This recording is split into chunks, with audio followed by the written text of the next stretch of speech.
Patuloy pa rin nag-iikot si Pangulong Noynoy Aquino sa mga bayang nasalanta ng bagyo. Ayon sa kanya, mas bibilis ang pamimigay ng tulong sa mga susunod na araw dahil maayos na ang sitwasyon sa maraming airport at pier. Makibalita tayo kay Bam Alegre. Bam?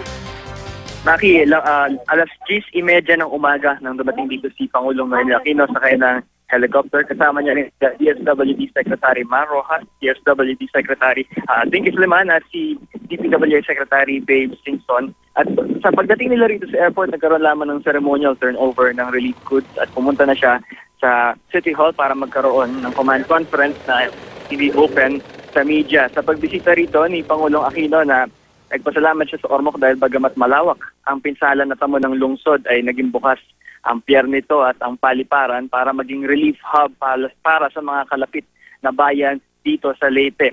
At ayon sa kanila, sapat daw ang dumadaloy na relief goods at sa mga susunod na araw, ito raw ay lalong pang bibilis dahil naayos na raw nila yung mga transportation glitches lalo na raw sa mga pantalan ng Samar.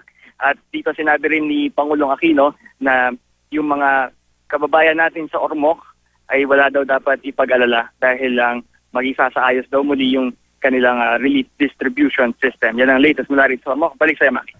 Maraming salamat, Bam Alegre.